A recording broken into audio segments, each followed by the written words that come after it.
The studio had little or no influence whatsoever. They were very happy to have once the show was picked up for the schedule. They had their ideas. A fellow named Richard Berger and Bill Self stayed out of it, rarely interposing. We just seemed to know very soon.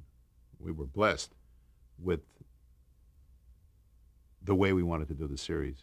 And I think a lot of people recognized that, and a lot of people gave us the freedom that we needed to do it.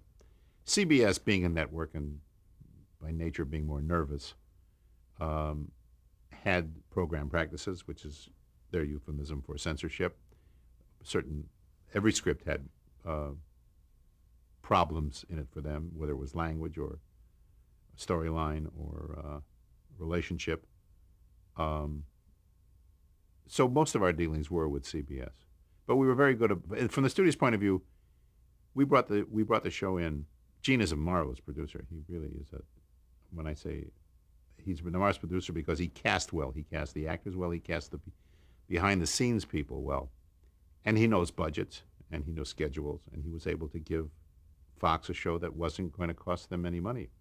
If we ever got out of line 1 week or 2 weeks or 3 weeks, we would write a script that would adjust to that financial reality. We would cut down on the number of people in the show, cut down on the number of moves, and deliver a show that balanced the books for a while.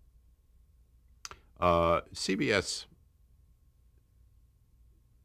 could be very annoying, and were. But in the big matters, allowing us to say what we wanted to say about the war, the political aspect, never a word. And for that, I'll always be grateful. Well, you know, the relationship between what you want to do and what you can do really depends upon your success. In the first or second year, they wouldn't let us use the word circumcision. In the fourth year, we did a circumcision. We had proved that we were, a commercial hit, and therefore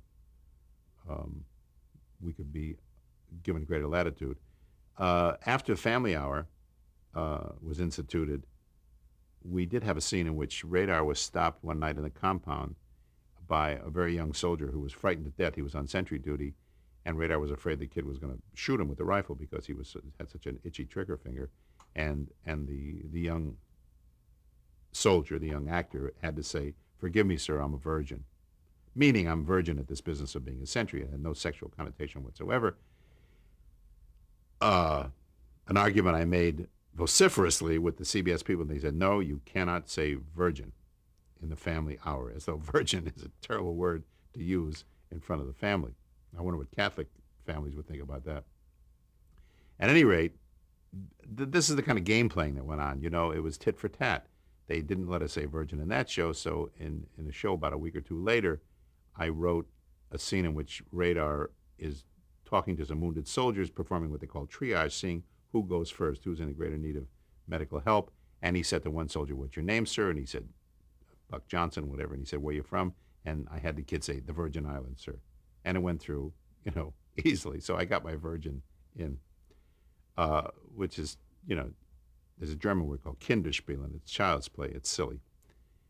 I think in the first season, we commissioned a script called Double Trouble, I think it was called. And Stanley Ralph Ross, a very, very, very good writer, with credits as longer than my arm, longer than my longer arm. And Stanley wrote the script. It was about Hawkeye carrying on with two different nurses, and they decided to teach him a lesson, and both say that they're pregnant, and both say that he's the father.